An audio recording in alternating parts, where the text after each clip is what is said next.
So, good evening everyone. Actually, evening na dito. Evening ko to na-record. It's actually 10 o'clock. Magta 10 o'clock. So, anyway, I'm recording this vlog.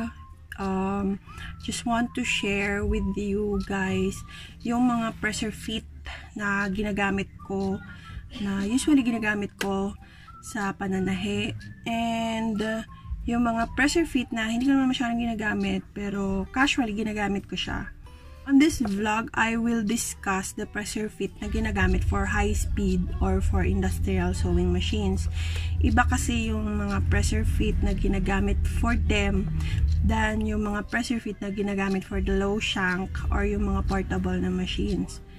May nabili ako sa Lazada like 1 year ago na ata, last year siya, nabili ko siya. Isang set siya. Subukan kong hanapin yung link niya sa Lazada, then I will put it sa description. Isang set na siya with the pressure fit na mostly magagamit mo. Pero i-discuss ko yung mga ginagamit ko mostly dito sa pananahi ko. So, stay tuned ka lang, isa-isahin ko sila. So, ito yung sinasabi kong nabili ko sa Lazada na isang set. For high speed talaga siya. Ayan, and then may kasama na siyang mga free needles. Ayan, may free siya na bobbin case. And yung mga screw. And free na siya. Yung iba kasi dito wala na since ginagamit ko kasi siya. Nasa drawer ko na siya. So, ayan yung mga freebies niya. Ayan, ito yung mga hindi ko pa nagamit na fit. Ito, and ito is for the zipper attachment. Ayan siya, nagagamitin mo for the zippers. Labas ko na din sila. And then meron din akong nabili na set for portable or yung for low shank. Ito siya. So, iba yung itsura niya. Ayan siya. Marami din siya. I will make a separate video for this. Yan, ganyan ang itsura niya. So, ito yung mga pressure fit na ginagamit sa low shank machines. Sa mga portable machines. Hindi siya pwedeng gamitin for high speed machines. Yun. So, I will discuss, this is a different video, different vlog. So, ngayon mag-focus muna tayo dun sa high speed na pressure fit. Ayun. Ito siya. So, start tayo sa gathering foot. Actually, gumawa na ako ng video nito. May separate video ako for this. Ayan, siya yung may tornilyo sa gilid. So, i-adjust, pwede mo siyang i-adjust based sa raffles na gusto mo. Ayan, i-attach mo din siya. May separate video na ako nito. I-check nyo na lang. Pwede mo siyang mabila ng separate. Pwede, as far as I remember, kasama siya dun sa set na nabili ko. Pero double check ko pa rin. Next is yung Teflon foot.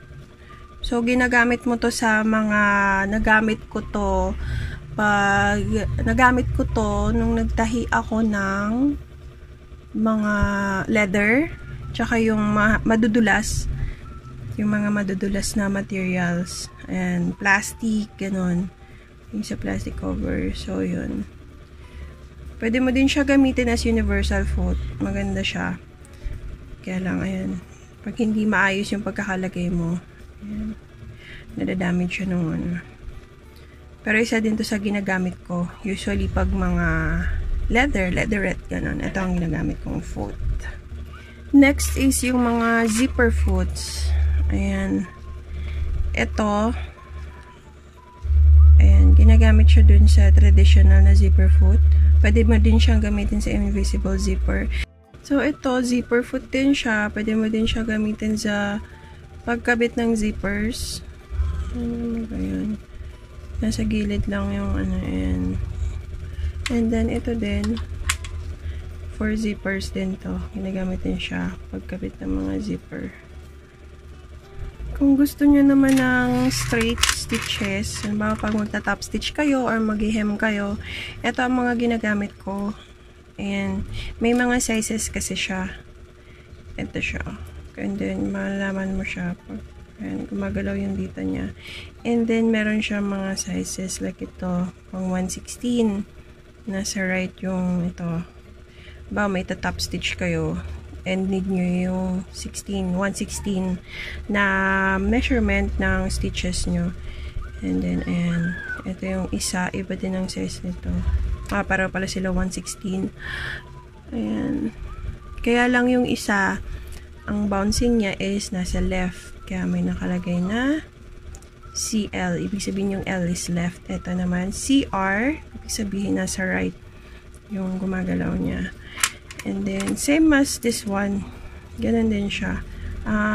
Ito naman ang size niya. 116 din. And, mga spare ko kasi siya. Bumibili ako ng marami. Kasi, minsan pag nami-misplace namin, hindi na kami naghahanapan. And then, this one, ganun din siya. This one is 116 din.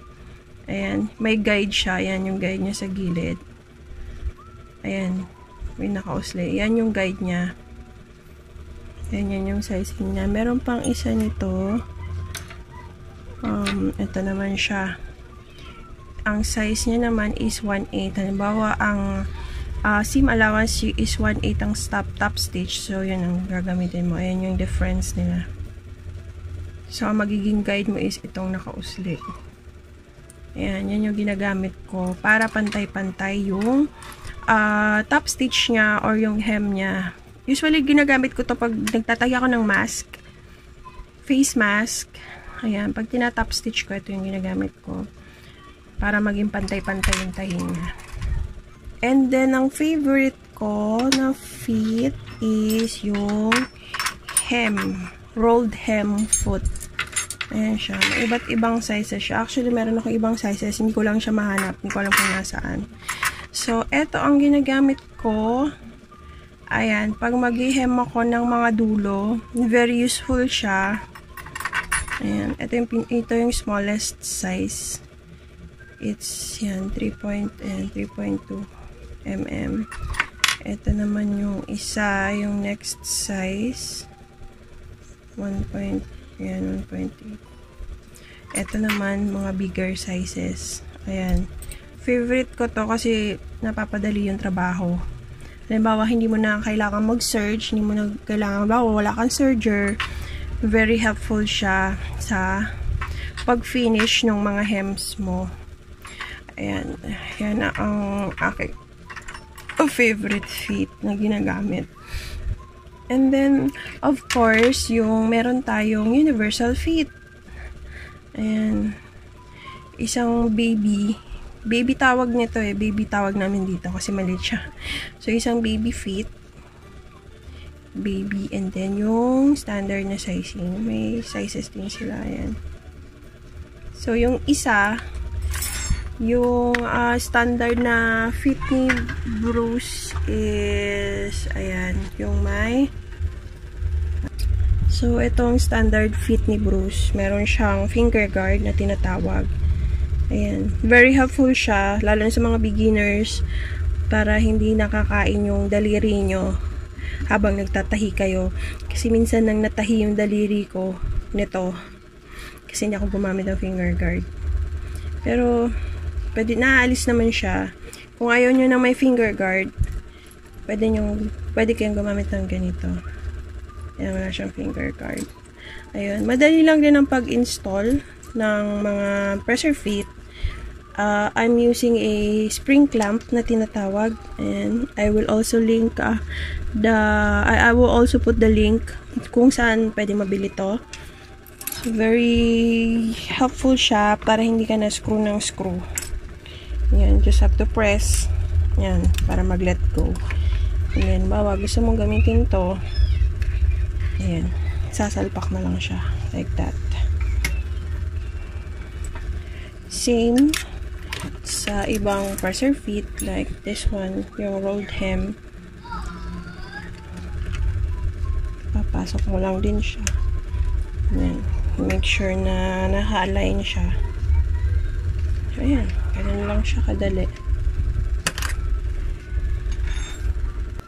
So, magsasample ako ng per foot kung ano ba yung ano niya, ano yung silbi niya. So, let's start from the presser. Actually, meron na ako nito, pero sige, just to show you lang kung paano siya ginagamit. And so, adjust nyo yung knob and sa likod. And then ito ang very crucial, yung tension niya is i-adjust mo based sa fullness or yung volume na gusto nyo siyang ma-raffle. And then try na natin. Ayan, try natin.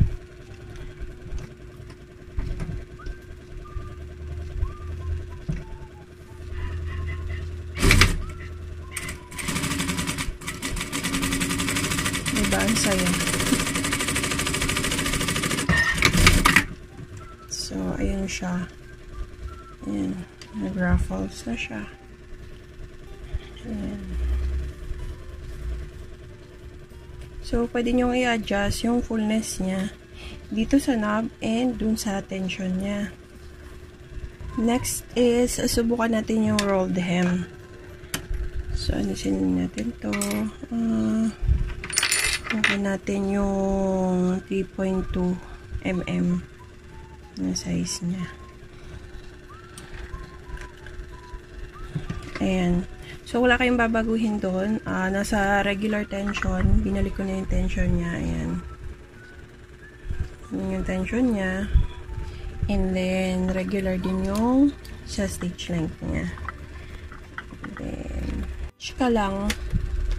stitch ka lang ng mga 3 to 4 stitches.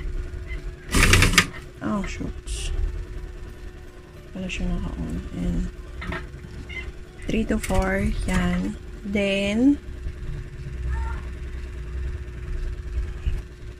so, take to tayo. Yan.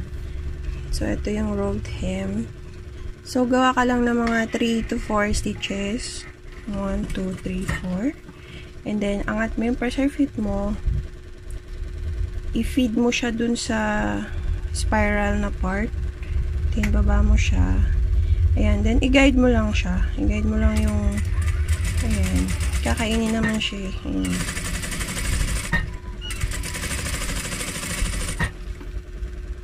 Ayan siya. Ayan. Diba? Mas madali yung trabaho. So, i-guide mo lang siya along the way.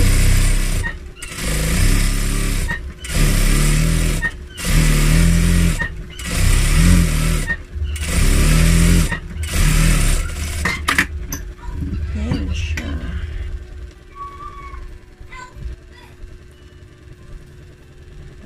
Meron ka ng malinis na tahi. Look at that. Ayan. So, try natin yung medyo malaki. Try natin yung medyo malaking ito. Malaking size niya. Ayan. So, same din. Same procedure din. Make like 3 to 4. 3 to 4 stitches.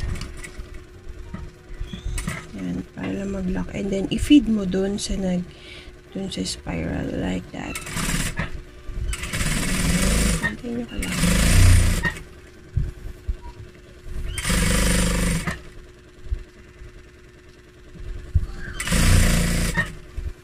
So, makikita mo na fina-fold niya. Ayan.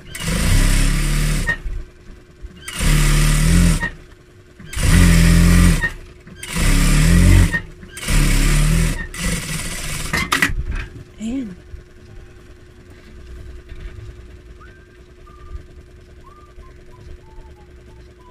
Maganda yung tupi. So, mas madali mag-hem gamit yung mga foot na to. Next naman, I will show you this one kung paano. Ginagamit ko to pang top stitch. Kasi may guide na siya mismo. Ayan yung guide mo. So, halimbawa, Meron kayong ganito. Fold natin. Ayan. Then, ang sewing allowance nyo is, sinabi 1/8. 1/8 from the edge. Ayan.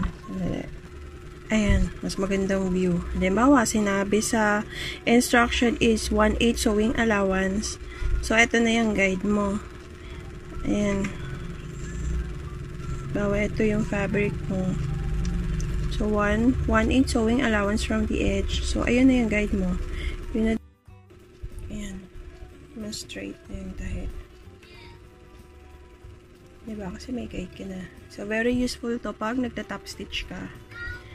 Ito ang ginagamit ko for top stitching. This is 1/8. Yung isa is 1/16. Ang size niya. So, makikita nyo naman ang sizing niya dito sa gilid. Ayan o. May nakalagay 1/16. So, mas ano siya. Ayan. Mas so, same lang din siya. 1/16. Ayan. 1/16 din yung bibigay niyang sewing allowance sa'yo. So, ayan. Ayan, so I hope may natutunan kayo sa munting vlog kong to. And if ever may mga questions kayo regarding sa mga pressure fit, feel free lang to comment your questions sa comment box. Ayan, susubukan ko yung sagutin sa abot ng aking makakaya. And yun lang. Siguro, like and share my videos. And don't forget to subscribe to my channel for more sewing tutorial vlogs. And I'll see you on my next vlog. Thank you for watching. Bye.